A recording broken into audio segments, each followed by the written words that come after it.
Hello everyone, welcome to T-SAT. So పోటీ పరీక్ష prepare అవుతున్న అభ్యర్థులకి శిక్షణా కార్యక్రమాల్లో భాగంగా మనం ప్యూర్ మ్యాథ్స్ అనే సబ్జెక్ట్లోంచి ఈరోజు నెంబర్ సిస్టమ్ గురించి డిస్కస్ చేద్దాం. ఇది యాక్చువల్గా చాలా వ్యాస్ట్ సిలబస్. కాకపోతే మనం అన్ని చాప్టర్స్లో మనం నెంబర్ సిస్టమ్ని ఉపయోగిస్తాం కాబట్టి దీనికి సంబంధించి సంఖ్యా వ్యవస్థలో సంఖ్యలు అంటే ఏంటి, సంఖ్యల్లో రకాలు ఏ విధంగా ఉంటాయి, మరి వాటి యొక్క బాధ్యత సూత్రాలు ఏ విధంగా ఉంటాయన్నది మనం డిస్కస్ చేస్తాం ఈ చాప్టర్ ద్వారా. సో ముందుగా మనము సహజ సంఖ్యలు అని మాట్లాడతాం. సహజ సంఖ్యల్ని మనం న్యాచురల్ నెంబర్స్ అని అంటాం. న్యాచురల్ నెంబర్స్ అంటే ఏంది? లెక్కింపునకు ఉపయోగించగలిగే సంఖ్యల్ని సహజ సంఖ్యలు అని అంటాం. లెక్కించడం 1 2 3 4 5 5 4 3 2 1 అంటే ఇలా ఎన్ని ఉన్నాయని చెప్పేసి లెక్క పెట్టడానికి ఉపయోగించే సంఖ్యలు ఏమంటారు? సహజ సంఖ్యలు అంటాం. ఇందులో సున్నా అనేది ఉండదు. ఎందుకు సున్నా ఉండదు అని అంటే, ఫర్ ఎగ్జాంపుల్ ఇక్కడ ఎన్ని లైన్స్ ఉన్నాయంటే ఏం చెప్తాం మనము?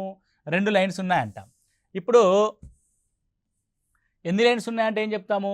ఒక లైన్ ఉంది అంటాం. ఇప్పుడు ఎన్ని లైన్స్ ఉన్నాయంటే ఏం చెప్తాము? ఏమీ లేవు అంటాం. అంతేగాని సున్నా ఉంటాయంటామా? అనం. సో న్యాచురల్గానే మనం సున్నాని వాడడం లెక్కించడానికి కాబట్టి సో 1 2 3 4 అని వాడతాము. న్యాచురల్ నెంబర్స్ మనము ఎన్ చే సూచిస్తాము. ఎక్కడి నుంచి స్టార్ట్ అవుతాయి? ఇవి 1 నుంచి స్టార్ట్ అవుతాయి. అంటే ఇక్కడ మీరు గమనిస్తే అతి చిన్న సహజ సంఖ్య ఏది అన్నాం అనుకోండి. సింపుల్గా క్వశ్చను, అతి చిన్న సహజ సంఖ్య. అతి చిన్న సహజ సంఖ్యను ఏమంటారంటే 1 అవుతుంది, రైట్? ఇది. సో ఇప్పుడు సున్నా లేదు అన్నాం కదా. సో సున్నాని కలిపితే ఒకవేళ సున్నాతో సహా అన్ని సహజ సంఖ్యలు ఏమంటారంటే పూర్ణ సంఖ్యలు అంటాం, ఓల్ నెంబర్స్ అని అంటాం, లేదంటే పూర్తి సంఖ్యలుగా మనం ఇక్కడ పేర్కొంటాం. సో పూర్ణ సంఖ్యలు అంటున్నాము అంటే దేంతో సంబంధించి? జీరోతో కలిపి. అంటే W ఈజ్ ఈక్వల్ టు ఏం తీసుకుంటాం ఇక్కడ మనము? జీరోతో కలిపి న్యాచురల్ నెంబర్స్ తీసుకుంటాం. 0 1 2 3. ఇక్కడ అతి చిన్న సంఖ్య ఏది అంటే 0గా మనం రాస్తాం. సో ఇందులో 0 ఉంది, 1 2 3 కనుక ఉంది. కొన్ని సందర్భంలో నెగిటివ్ నెంబర్స్ కూడా వాడాల్సి వస్తుంది. అలా నెగిటివ్ నెంబర్స్ కూడా మనం వాడితే ఏమంటారంటే వాటిని పూర్ణాంకాలు అని అంటాము. వాటిని ఇంటీజర్స్గా మనం చూస్తాం. అంటే ఏం వాడతాం ఇక్కడ? ఇంటీజర్స్. అంటే సున్నా ఉంటుంది, సున్నాకి కుడివైపున 1 2 3 4 అనే పాజిటివ్ నెంబర్స్ ఉంటాయి. దీనికి ఎడమ వైపున -1 -2 -3 అనే నెగిటివ్ నెంబర్స్ కూడా ఉంటాయి. కాబట్టి ఇవి నెగిటివ్ నెంబర్స్తో కలిసిన 0 మరియు 1 2 3లని మనం ఏమంటారంటే పూర్ణాంకాలు, ఇంటీజర్స్గా మనం పేర్కొంటాం. ఇంటీజర్స్ మనము సాధారణంగా జెడ్ చే సూచిస్తాము, లేదంటే ఐ చేత మనము సూచించడం జరుగుద్ది. క్యాపిటల్ ఐ చేత సూచిస్తాం, ఆర్ జెడ్ చేత సూచిస్తాం. ఇందులో లీస్ట్ నెంబర్ అనేది ఉండదు. ఎందుకంటే లీస్ట్ ఇన్ఫినిటివ్ అంటే నెగిటివ్ ఇన్ఫినిటివ్ నుంచి పాజిటివ్ ఇన్ఫినిటివ్ వరకు ఉన్న నెంబర్స్ అన్నీ ఉంటాయి. న్యాచురల్ నెంబర్స్లో లీస్ట్ నెంబర్ ఏంటి? 1. ఓల్ నెంబర్స్లో లీస్ట్ నెంబర్ ఏది? 0. మరి ఇంటీజర్స్లో లీస్ట్ నెంబర్ ఏది? చెప్పలేం మనము. ఓకే, ఇంటీజర్స్లో లీస్ట్ నెంబర్ అనేది ఉండదు. ఏముంటాయి? నెగిటివ్ నెంబర్స్ ఉంటాయి, పాజిటివ్ నెంబర్స్ ఉంటాయి. మీరు ఇక్కడ గమనించండి, సున్నాకి కుడివైపున ఉన్నాయన్నీ అంటే సున్నాకి అవతల వైపు ఉన్నాయన్నీ పాజిటివ్ నెంబర్స్, సున్నాకి లెఫ్ట్లో ఉన్నాయన్నీ నెగిటివ్ నెంబర్స్. మరి సున్నా ఏంటండి? పాజిటివ్ నెంబరా నెగిటివ్ నెంబరా అని మాట్లాడితే 0 అనేది నైదర్ పాజిటివ్ నార్ నెగిటివ్. నైదర్ పాజిటివ్ నార్ నెగిటివ్. అంటే అది ధనపూర్ణాంకము కాదు, మరియు రుణపూర్ణాంకము కూడా కాదు. అంటే ధన సంఖ్య కాదు, రుణ సంఖ్య కూడా కాదు అని మనం అంటాం. అంటే సున్నాకి ఎలాంటి మ్యాగ్నిట్యూడ్ ఉండదు, అంటే ఎలాంటి పాజిటివ్ కానీ నెగిటివ్ కానీ ఉండదు. అది పాజిటివ్ కాదు, నెగిటివ్ కాదుగా మనం చూస్తాము 0ని. ఓకే, నెక్స్ట్ మనం గమనిస్తే rational numbers. So what are the rational numbers? So ఏవైతే సంఖ్యల్ని P/Q రూపంలో రాయగలుగుతామో వాటిని రేషనల్ నెంబర్స్ అంటాం. రేషనల్ నెంబర్స్ అంటే వీటిని మనం ఏమంటారంటే అకరణీయ సంఖ్యలుగా మనం పేర్కొంటాం తెలుగులో. అకరణీయ సంఖ్యలు. ఏంటి అకరణీయ సంఖ్యలు అంటే? ఏవైతే సంఖ్యలు P/Q రూపంలో రాయగలుగుతామో వాటిని అకరణీయ సంఖ్యలు అని అంటాం. సో ఇందాక మనము 1 రాసాం, 2 రాసాం, 3 రాసాం, 0 రాసాం, -1 రాసాం, -2 రాసాం. ఇప్పుడు చూడండి, 1కి 2కి మధ్యలో వాల్యూ ఉండదా? 0కి 1కి మధ్యలో వాల్యూ ఉండదా? 0.5 అంటే 1లో సగం అంటే అర్థమైందంటే 1/2. సో ఈ విధంగా 1/2గా రాసాం మనం. సో ఇలాంటి సంఖ్యలు ఏమంటారంటే అకరణీయ సంఖ్యలు అని అంట. సో రెండు అకరణీయ సంఖ్యల మధ్య అనంతమైన అకరణీయ సంఖ్యలు ఉంటాయి. ఎన్నైనా రావచ్చు, ఎన్ని అకరణీయ సంఖ్యలైనా రాయొచ్చు. ప్రతి పాయింట్ కూడా మనకి ఒక వాల్యూని కలిగి ఉంటుంది.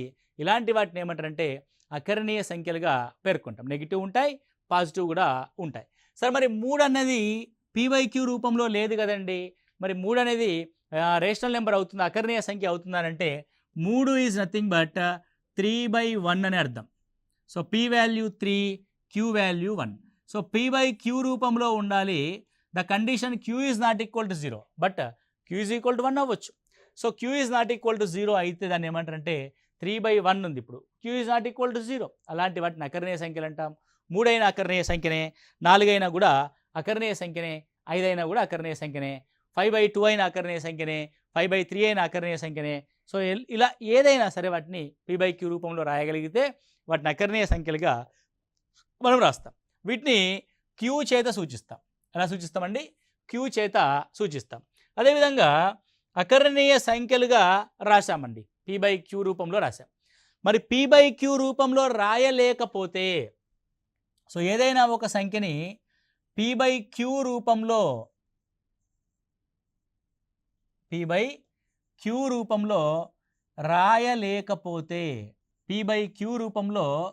రాయలేకపోతే వాటిని కరణీయ సంఖ్యలు అంటాం. వాటిని ఏమంటారండి? కరణీయ సంఖ్యలు అని అంటాం. This is called irrational number. అంటే రేషనల్గా రాయలేము అని అంటాం. సో ఇర్రేషనల్ నెంబర్స్గా మనం చూపిస్తాం. సో ఇది క్యూకి complete opposite. So rational numbers మనం క్యూతో చూపించాం కదా, వీటిని క్యూ డాష్ చే సూచిస్తాము. వీటిని కరణీయ సంఖ్యల్ని. ఫర్ ఎగ్జాంపుల్ √2 ఉందనుకోండి, √3 ఉంది, అదేవిధంగా పై ఉంది. సో పై అనేది రేషనల్ నెంబరా ఇర్రేషనల్ నెంబరా అంటే అది ఇర్రేషనల్ నెంబర్, కరణీయ సంఖ్యగా మనం చూస్తాం. ఎందుకండి సార్ పై యొక్క వాల్యూని మనము 22/7గా రాస్తాం కదా, అంటే p/q రూపంలో రాసాం కదా, మరి ఎందుకు ఇది కరణీయ సంఖ్య కాదండి అని అంటే పై ఈజ్ ఈక్వల్ 22/7 కాదు, పై యొక్క సరాసరి అంటే పై యొక్క దగ్గరి విలువ, రమారమి విలువ, సుమారు విలువ, అంతేగాని ఈజ్ ఈక్వల్ టు కాదు. పై మేబీ ఈక్వల్ టు 22/7 అంతే తప్ప పై ఎగ్జాక్ట్గా ఈక్వల్ 22/7 కాదు. కాబట్టి పై అనేది ఇర్రేషనల్ నెంబర్, 22/7 అనేది మాత్రం రేషనల్ నెంబర్. ఇలా కూడా మిమ్మల్ని క్వశ్చన్ అడుగుతాడు. ఏమని అడుగుతాడు? సో పై అన్నది ఒక కరణీయ సంఖ్య, ఇట్స్ ఇర్రేషనల్ నెంబర్. 22/7 అనేది ఒక రేషనల్ నెంబర్, అకరణీయ సంఖ్య. ఎందుకంటే p/q రూపంలో రాసాం కాబట్టి. ఇది పై అనేది ఎగ్జాక్ట్గా 22/7కి ఈక్వల్ కాదు, దగ్గరగా ఈక్వల్ అని అర్థం. Okay, right. సో ఇలా మనము కరణీయ సంఖ్యలుగా రాస్తాం. ఇలా నెక్స్ట్ చూస్తే ఇవన్నీ సంఖ్యల గురించి మనము రాయడం జరిగింది. వేటి గురించి రాసాం మనము? ఫస్ట్ న్యాచురల్ నెంబర్స్ అన్నాం. న్యాచురల్ నెంబర్స్ అంటే 1, 2, 3, 4 సో అని రాసాం. ఈ న్యాచురల్ నెంబర్స్ని కలుపుకొని 0ని యాడ్ చేసాం మనం. సో 0ని కనుక యాడ్ చేస్తే వాటిని హోల్ నెంబర్స్ అన్నాం.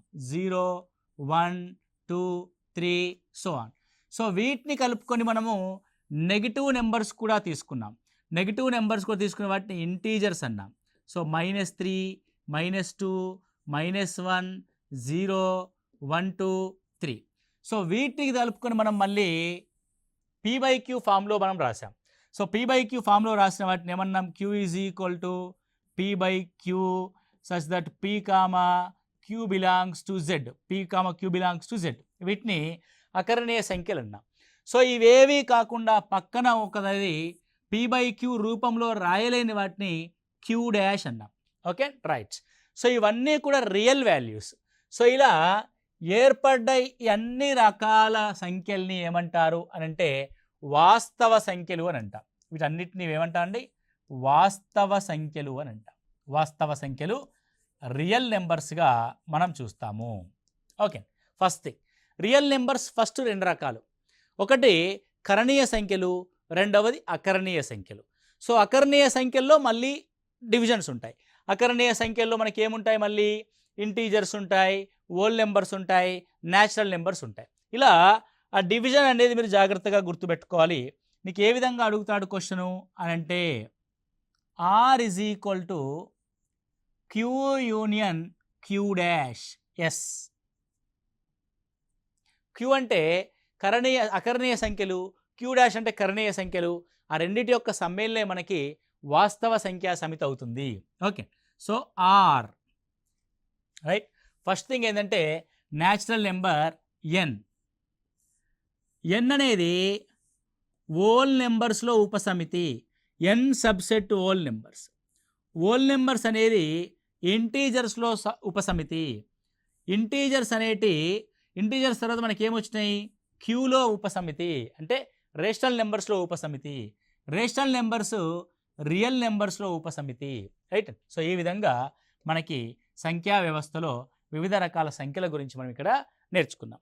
అదేవిధంగా మనం సాధారణంగా లెక్కించడానికి ఉపయోగించే సంఖ్యలు ఏం చూస్తాం? మనము సహజ సంఖ్యల్ని చూస్తాం.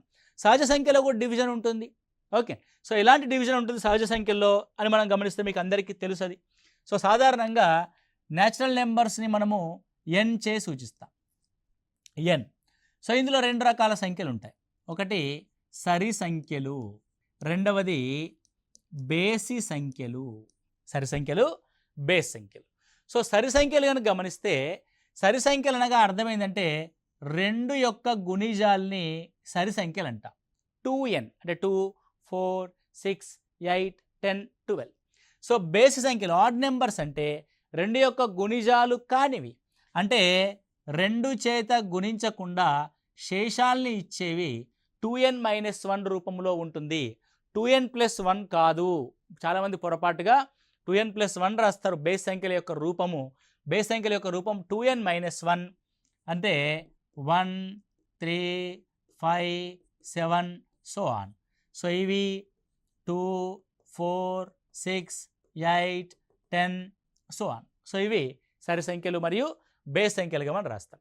అదేవిధంగా ఒక సంఖ్యకి రెండు రకాల అంశాలు ఉంటాయి.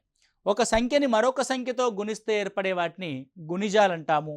ఒక సంఖ్యని నిశ్శేషంగా భాగించబడే సంఖ్యల్ని వాటి యొక్క కారణాంకాలు లేదంటే భాజకాలు అంటాం. సో సంఖ్యలకి ఏముంటాయంటే రెండు అంశాలు ఉంటాయి. ఒకటి గుణిజాలు అని అంటాం. గుణిజాలు అంటే ఇప్పుడు ఫర్ ఎగ్జాంపుల్ 2 యొక్క గుణిజాలు రాద్దాం. 2ని ఇక ఏ నెంబర్తోనైనా గుణించుకుంటూ వెళ్ళు. So 2 1s 2, 2 2s 4, 2 3s 6, 2 4s 8, 200s 200, 2 × 150s 300. ఇలా అనంతమైన గుణిజాలు ఒక సంఖ్యకి ఉండడం జరుగుద్ది. ఫర్ ఎగ్జాంపుల్ నేను నెక్స్ట్ భాజకాలు రాస్తా. సో భాజకాలని ఏమంటామంటే మనము కారణాంకాలు అని అంటాం. భాజకాలను ఏమంటాం మనం? కారణాంకాలు అని అంటాం. ఫర్ ఎగ్జాంపుల్ 10 యొక్క కారణాంకాలు రాయాలి. మనము ఏం రాయాలండి? 10 యొక్క కారణాంకాలు రాయాలి. So what is the factors of 10? So 10ని మనం దేంతో మల్టిప్లై చేస్తామో అంటే దేంతో డివిజన్ చేయగలుగుతామో అవి వాటి యొక్క కారణాంకాలు. సో 10ని 1తో డివైడ్ చేయగలం, 1 10s 10. సో 2తో 10ని డివైడ్ చేయగలం, 2 5s 10. 5తో మనం 10ని డివైడ్ చేయగలం, 5 2s 10. 10ని 10తో డివైడ్ చేయగలం, 10 1s 10. ఇవి 10 యొక్క కారణాంకాలు లేదంటే భాజకాలు. ఇక మీరు జాగ్రత్తగా గమనించండి. 1 ప్రతి సంఖ్యకి కారణాంకం అవుతుంది. 1 is the factor of all the numbers. And 10కి 10 కారణాంకమైంది అంటే ఆ సంఖ్య తనను తాను భాగించుకోగలుగుతుంది. అంటే సంఖ్యకు తనకు తానే కారణాంకం అవుతుంది. సంఖ్యకు ప్రతి సంఖ్యకి 1 కారణాంకం అవుతుంది. అంటే కనీసం ఎన్ని కారణాంకాలు ఉంటాయి? 2 కారణాంకాలు ఉంటాయి. 2 కంటే ఎక్కువ కూడా ఉంటాయి. రైట్. ఏదైనా ఒక సంఖ్యకి ఎన్ని కారణాంకాలు ఉంటాయి అన్న దాని మీద మనకు క్వశ్చన్ అడగడం జరుగుతుంది. So find the number of factors. కారణాంకాల సంఖ్య. ఏం సంఖ్య అండి? కారణాంకాల సంఖ్య. నెంబర్ ఆఫ్ ఫ్యాక్టర్స్ కనుక మనం రాస్తే రైట్. ఇప్పుడు మనం 10 రాసాం. 10కి వచ్చిన కారణాంకాలు ఎన్నండి? సో 10కి వచ్చిన కారణాంకాలను గమనిస్తే 1 2 3 4 4 వచ్చినాయి. సో ఏ విధంగా అనుకుంటాం? 10 కాబట్టి మనం రాయగలిగాం. అదే 100 ఇచ్చాడనుకోండి, 200 ఇచ్చాడనుకోండి, 1000 ఇచ్చాడనుకోండి అంటే కష్టమవుతుంది కదా అప్పుడు రాయడము. సో ఎలా కనుక్కుంటామంటే ఇప్పుడు సాధారణంగా 10ని ఈ విధంగా తీసుకొని దీన్ని ప్రధాన కారణాంకాల యొక్క లబ్ధంగా రాస్తాం. రైట్. ఇది సింబల్ ఆఫ్ ఫ్యాక్టరైజేషన్. రైట్. ఇది ఏ ప్రధాన సంఖ్య చేత భాగించబడుతుందో దాంతో భాగించాలి. 2తో భాగించబడుతుంది 2 5ల 10, 5 చే భాగించబడుతుంది 5 ఎక్కం 5. రైట్. ఒకటి వచ్చేదాకా భాగించాం. రైట్. ఇప్పుడు 10ని ఏ రెండు సంఖ్యల యొక్క ప్రధాన సంఖ్య లబ్ధంగా రాశాం? 2 × 5. సో 2 పవర్ 1 5 పవర్ 1 అని అర్థం. ఇప్పుడు దీనికి ఉండే కారణాంకాల సంఖ్య ఏంటి అంటే నెంబర్ ఆఫ్ ఫ్యాక్టర్స్. సో 2 అనేది ఒక ప్రధాన కారణాంకము, 5 అనేది ఒక ప్రధాన సంఖ్య. 2 అనేది ఒక ప్రధాన సంఖ్య, 5 అనేది ప్రధాన సంఖ్య. Later we discuss what are the prime numbers. So 2 యొక్క పవర్ ఎంత ఉంది? 1. ఆ 1కి 1 యాడ్ చేయాలి. 1కి 1 యాడ్ చేయాలి. ఎంత పవర్ ఉన్నా 1 యాడ్ చేయాలి. సో ఈ 1కి కూడా 1 యాడ్ చేయండి. 1 + 1. సో 2 × 2 4 కారణాంకాలు ఉన్నాయా లేవా? 4 కారణాంకాలు ఇందాక 1 2 5 10. వావ్. ఓకే. ఫర్ ఎగ్జాంపుల్ 24 యొక్క కారణాంకాల సంఖ్య రాద్దాం అనుకోండి. 24 2 చేత భాగించబడుతుంది. 2 12ల, 12 2 చేత భాగించబడుతుంది. 2 6ల, 6 2 చేత భాగించబడుతుంది. 2 3ల, 3 1 చేత భాగించబడుతుంది. 3 ఎక్క 3. So it will be 2³ × 3 power 1. So number of factors అంటే మనం ఏదైతే ప్రధాన కారణాంకాల లబ్ధంగా రాసామో దాని యొక్క ఘాతాలుగా రాసామో ఆ ఘాతాలు +1 × ఘాతాలు +1. 3 of +1 1 + 1. So 3 + 1 4, 1 + 1 2, 4 2s 8. సో ఎన్ని ఫ్యాక్టర్స్ ఉంటాయి మనకి ఇందులో? 8 ఫ్యాక్టర్స్ ఉంటాయి. సో 8 మనము ప్రధాన కారణాంకాల సంఖ్య అంటే దానికి ఉండే కారణాంకాల యొక్క సంఖ్యగా రాస్తాం. 8 కారణాంకాలు ఉంటాయి. రైట్. నెక్స్ట్ వన్ చూస్తే ప్రధాన సంఖ్యలు. సో ఏంటి ప్రధాన సంఖ్యలు అంటే మనం ఇందాక రాసాం. ఏమని రాసాము? 10కి ఉండే కారణాంకాలు ఏంటి? 1 2 5 10. 5కు ఉండే కారణాంకాలు రాద్దాం. 5కు ఉండే కారణాంకాలు 5ని 1 భాగించదు, 5ని 5 మాత్రమే భాగిస్తుంది. ఏ ఇతర సంఖ్య కూడా భాగించదు.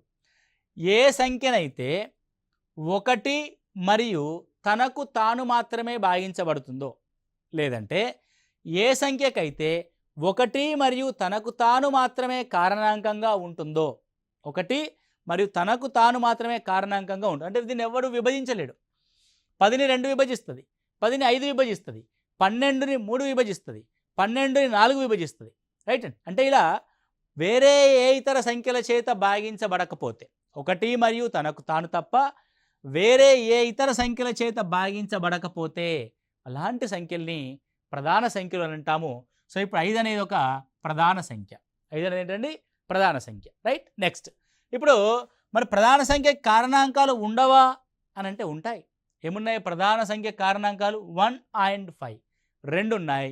కాబట్టి ప్రధాన సంఖ్యకు ఉండే కారణాంకాల సంఖ్య, ప్రధాన సంఖ్యకు ఉండే కారణాంకాల సంఖ్య ఎంత అవుద్ది? ప్రధాన సంఖ్యకు ఉండే కారణాంకాల సంఖ్య 2. సో ఏ సంఖ్యకైతే 2 మాత్రమే కారణాంకాలు ఉంటాయో, సో 2 కారణాంకాలు మాత్రమే ఉంటాయో అలాంటి సంఖ్యలు ఏమంటారంటే ప్రధాన సంఖ్యలుగా మనము పేర్కొంటాము. ఒకటి తీసుకోండి, 1 ఉందనుకోండి. 1 యొక్క కారణాంకాలు ఎన్ని? 1 దానికి అదే 1 మళ్ళీ. కాబట్టి 1 యొక్క స్పెషాలిటీ ఏంటంటే 1కి 1 తప్ప ఇతర కారణాంకాలు ఉండవు. మనం ఏమన్నాము? కారణాంకాల యొక్క సంఖ్య 2 ఉండాలి అన్నాం. సో కారణాంకాల యొక్క సంఖ్య 2 ఉండాలి అన్నప్పుడు 1ని గమనిస్తే అది ఒకే ఒక కారణాంకాన్ని కలిగి ఉంది కాబట్టి ఇది ప్రధాన సంఖ్య కాదు. ఓకే, ప్రధాన సంఖ్య కాదు అన్న విషయాన్ని మనం ఇక్కడ చూస్తున్నాం. రైట్. 2. సో మరి 2 కంటే ఎక్కువ సంఖ్యలు ఉంటే ఏమంటారు వాటిని అన్నామనుకోండి. సో ఏవైతే సంఖ్యలు 2 కంటే ఎక్కువ కారణాంకాలని కలిగి ఉంటాయో వాటిని సంయుక్త సంఖ్యలు అని అంటాం. వాటిని ఏమంటారండి? సంయుక్త సంఖ్యలు. వాటిని ఇంగ్లీష్లో కాంపోజిట్ నెంబర్స్ అని అంటాం. సంయుక్త సంఖ్యలు, కాంపోజిట్ నెంబర్స్. రైట్. సంయుక్త సంఖ్యలు అంట అంటే ఏ సంఖ్యకైతే 2 కంటే ఎక్కువ కారణాంకాలు ఉంటాయో ఏముండాలండి? 2 కంటే ఎక్కువ కారణాంకాలు ఉండాలి. అంటే ఎన్ని కారణాంకాలు ఉండాలి? మినిమం 3 కారణాంకాలు ఉండాలి. ఎక్కువ కారణాంకాలు ఉంటే వాటిని సంయుక్త సంఖ్యలు అంటారు. For example 10. అంతేకాని ఒకటి విషయాన్ని చూడండి, 1 ప్రధాన సంఖ్య అవ్వట్లే, దానికి 2 కారణాంకాలు లేవు. ఒకటి సంయుక్త సంఖ్య అవ్వట్లే, 2 కంటే ఎక్కువ కారణాంకాలు లేవు. కాబట్టి ఒకటి ప్రధాన సంఖ్య కాదు, ఒకటి ప్రధాన సంఖ్య కాదు, మరియు సంయుక్త సంఖ్య కూడా కాదు. 1 is neither prime number Nar composite number. Okay right. ఇక్కడ చూడండి 2 ఉందనుకోండి, 2కి ఉండే కారణాంకాలు 1, 2 మాత్రమే. 3 ఉందనుకోండి, 3కి ఉండే కారణాంకాలు 1, 3 మాత్రమే. 5కి ఉండే కారణాంకాలు 1, 5 మాత్రమే. 7కి ఉండే కారణాంకాలు 1, 7 మాత్రమే. 11కి ఉండే కారణాంకాలు 1, 11 మాత్రమే. ఎందుకంటే 9 తీసుకున్నాం అనుకోండి, 1 ఉంటుంది, 3 ఉంటుంది, 3 3 is 9. ఓకే నెక్స్ట్ 13 తీసుకున్నాం అనుకోండి, 13కి ఉండే కారణాంకాలు 1, 13. ఇవన్నిటిని ఏమంటారంటే ప్రధాన సంఖ్యలుగా మనం పేర్కొనడం జరుగుతుంది. ఓకే ప్రధాన సంఖ్య. మీరు గమనించండి, 2 తప్ప ఏ ప్రధాన సంఖ్య అయినా సరే అది బేసి సంఖ్య అయింది అంటే మనకుండే సరి ప్రధాన సంఖ్య ఏంటి, 2 మాత్రమే. రైట్. సో ఇక్కడ ఏం రాస్తామంటే నోట్ రాస్తాం. ఏమని రాస్తాము, సరి ప్రధాన సంఖ్య, సరి ప్రధాన సంఖ్య 2. సేమ్ థింగ్ క్వశ్చన్ మనల్ని తిప్పడుగుతాడు, సరి ప్రధాన సంఖ్యలు ఎన్ని అంటే ఈజీ క్వశ్చన్స్ మనల్ని కన్ఫ్యూజ్ చేసి మన తప్పు చేయిస్తాడనమాట ఎగ్జామినర్. ప్రధాన సంఖ్యలు అంటే సరి ప్రధాన సంఖ్యలు ఎన్ని, 1. సరి ప్రధాన సంఖ్యలు ఓన్లీ 1 and only 1 ఉంటుంది. అది సరి ప్రధాన సంఖ్య ఏమవుతుందండి, 2 అవుతుంది. సరి ప్రధాన సంఖ్య ఏమవుతుంది మనకి ఇక్కడ 2 అనేది అవ్వడం జరుగుతుంది. సో సరి ప్రధాన సంఖ్యలు 1, సరి ప్రధాన సంఖ్య 2. Right clear. సో ఈ విధంగా మనం చూస్తాం. సో మనకి జనరల్ క్వశ్చన్ ఈ మధ్యకాలంలో అంటే ఎక్కువగా 1 నుంచి 100 వరకు ఉండే ప్రధాన సంఖ్యలు ఎన్ని అని అనడం జరుగుతుంది. ఇక్కడ చూడండి 1 is neither prime Nar composite. 1 నుంచి 100 వరకు గల ఉండే ప్రధాన సంఖ్యలు ఏంటంటే 25 ప్రధాన సంఖ్యలు ఉంటాయి. 1 నుంచి 100 వరకు ఉండే ప్రధాన సంఖ్యలు ఎన్ని, 25. 100 నుంచి 200 వరకు గల ఉండే ప్రధాన సంఖ్యలు ఎన్ని, 21. అంటే 100 నుంచి 200 వరకు. రైట్. నెక్స్ట్ ఇప్పుడు చూడండి సార్, మరి 200 వరకు ఉండే ప్రధాన సంఖ్యలు ఏంటండి, 46, 46. 1 నుంచి 200 వరకు ఉండేటి క్యూములేటివ్లో కలిపేస్తే. 200 నుంచి 300 వరకు ఉండేటి ఎన్ని, 16. 200 నుంచి 300 వరకు ఉండేటి ఎన్ని, 16. అంటే 1 to 300 ఎన్ని ఉంటాయి, 1 నుంచి 300. 1 నుంచి 100 25, 100 నుంచి 200 21, 200 నుంచి 300 16. సో 46 + 16 62. 1 నుంచి 100 వరకు ఉండే ప్రధాన సంఖ్యలు 62. సో 300 నుంచి 400 వరకు ఉండే ప్రధాన సంఖ్యలు ఎన్ని, 16. సో 300 నుంచి 400 వరకు ఉండే ప్రధాన సంఖ్యలు 16. మరి అదే 1 నుంచి 400 వరకు ఉండే ప్రధాన సంఖ్యలు ఎన్ని, 62 + 16 78, 78. అదేవిధంగా 400 నుంచి 500 వరకు ఉండే ప్రధాన సంఖ్యలు ఎన్ని, 17. సో 400 to 500 మనకు 400 వరకు ఎన్ని ఉన్నాయి, 78. నేను క్వశ్చను 1 నుంచి 500 వరకు ఉండే ప్రధాన సంఖ్యలు ఎన్ని అన్నాడు అనుకోండి. సో 78 + 17 95గా మనం రాస్తాం. సో ఇది క్వశ్చన్ ఎగ్జామినేషన్ పాయింట్ ఆఫ్ వ్యూలో ఇంపార్టెంట్. సో 500 వరకు గల ఉండే ప్రధాన సంఖ్యలు ఎన్ని, 95. 1 నుంచి 500 వరకు గల ఉండే ప్రధాన సంఖ్యలు ఎన్ని, 95. ఆ తర్వాత చూద్దాం. 500 నుంచి 600 వరకు ఉన్న ప్రధాన సంఖ్యలు ఎన్ని, 14. అంటే 1 నుంచి 600 వరకు ఉండే ప్రధాన సంఖ్యలు ఎన్ని, 95 + 14గా మనం చూస్తాం. 95 ఇక్కడ వరకు. సో 95 + 14 అని కనుక గమనిస్తే 119గా మనం చూస్తాం. ఏంటంటే 119 ఉంటాయి 1 నుంచి 600 వరకు. 600 నుంచి 700 వరకు ఉన్న ప్రధాన సంఖ్యలు ఎన్ని, 16. అంటే 1 నుంచి 700 వరకు ఎన్ని ఉంటాయి, 119 + 16 129 135 ఉంటాయి.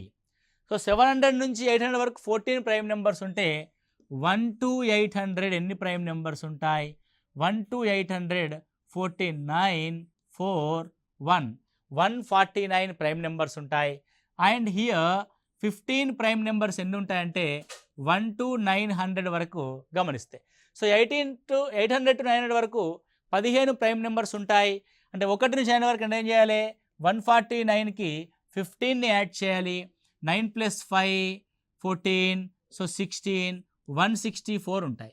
సో 1 నుంచి 900 వరకు గల ప్రధాన సంఖ్యలు ఎన్ని అంటే 164. అదేవిధంగా 900 నుంచి 1000 వరకు గల ఉన్న ప్రధాన సంఖ్యలు ఎన్ని? 14. అంటే 1 నుంచి 1000 వరకు గల ప్రధాన సంఖ్యలు ఎన్ని? 14గా మనం చూస్తే 178, 178 ఉంటాయి. సో నీకు 3 break points very very important. 100 లోపు ఉండే ప్రధాన సంఖ్యలు 25, 1 నుంచి 500 వరకు గల ప్రధాన సంఖ్యలు 95, 1 నుంచి 1000 వరకు ఉన్న ప్రధాన సంఖ్యలు 178. అతిపెద్ద 3 అంకెల ప్రధాన సంఖ్య ఏదంటే 997. So the greatest prime number less than 1000, 997గా మనం ఇక్కడ చూస్తాము. సో ఇది ప్రైమ్ నెంబర్స్కి సంబంధించిన అంశం. సో ప్రైమ్ నెంబర్స్ అంటే ఏంటి? ఏ సంఖ్యకైతే 2 మాత్రమే కారణాంకాలు ఉంటాయో, అంటే తనకు తానే కారణాంకము అండ్ 1 మరియు కారణాంకము. సో ఇలా 2 కారణాంకాలు మాత్రమే కలిగి ఉన్న సంఖ్యల్ని మనం ఏమంటారంటే ప్రధాన సంఖ్యలుగా మనం పేర్కొంటాం. నెక్స్ట్ కాంపోజిట్ నెంబర్స్ అంటే ఇందాకే చూసాం. సో 2 కంటే ఎక్కువ కారణాంకాలు కలిగిన సంఖ్యలు మనం ఏమంటారంటే కాంపోజిట్ నెంబర్స్గా మనం చూస్తాం. Okay right. ఇప్పుడు నా క్వశ్చన్ ఏంటంటే 1 నుంచి 100 వరకు గల 1 నుంచి 100 వరకు గల సంయుక్త సంఖ్యలు ఎన్ని? 1 నుంచి 100 వరకు గల సంయుక్త సంఖ్యలు ఎన్ని? సో 1 నుంచి 100 వరకు గల సంయుక్త సంఖ్యలు అంటే ఏంటండి? 1 నుంచి 100 వరకు ప్రధాన సంఖ్యలు ఉన్నాయి. సో 1 నుంచి 100 వరకు గల ప్రధాన సంఖ్యలు 25. సరే అవి 25 కదా, మిగతా అన్నీ సంయుక్త సంఖ్యలే 75 అని రాశారనుకోండి, మనం అప్పుడు తప్పు చేసినట్టు అర్థం. ఎందుకు అనంటే 1 నుంచి 100 వరకులో ప్రధాన సంఖ్యలు 2 నుంచి ప్రారంభమవుతున్నాయి, సంయుక్త సంఖ్యలు 4 నుంచి ప్రారంభమవుతున్నాయి. మరి 1ని వదిలేసాం మనం. ఎందుకు వదిలేసాం? 1 ప్రధాన సంఖ్య కాదు, 1 సంయుక్త సంఖ్య కూడా కాదు. కాబట్టి 75లో 1 రాదు, కాబట్టి 74 సంయుక్త సంఖ్యలు ఉంటాయి. 1 is neither prime Nar composite. So 1 నుంచి 100 వరకు గల ప్రధాన సంఖ్యలు 25, 1 నుంచి 100 వరకు గల కాంపోజిట్ నెంబర్స్ 74. కాబట్టి ఈ విషయాన్ని మీరు జాగ్రత్తగా చూడవలసి ఉంటుంది. ఓకే, సో ఇది ప్రధాన సంఖ్యలు, సంయుక్త సంఖ్యలు, ఒక సంఖ్య యొక్క కారణాంకాల్ని కనుగొనడము. ఓకే, సో నెంబర్ సిస్టంలో తరువాతి క్లాస్లో మనం ఇంకా డివిజబుల్ రూల్స్ సంబంధించి మనం డిస్కస్ చేద్దాం. అండ్ సింప్లిఫికేషన్ సంబంధించి కూడా మనం డిస్కస్ చేయవలసి ఉంటుంది. సో ఒక్కసారి మళ్ళీ మీరు ఈ కన్ఫ్యూజన్ లేకుండా ఈ ప్రైమ్ నెంబర్స్ అండ్ కాంపోజిట్ నెంబర్స్ని ఒకసారి చూసుకోండి. కొంచెం కంపల్సరీ ప్రతి పరీక్షలో కూడా ప్రశ్న రావడం జరుగుతుంది. Okay, thank you, all the best.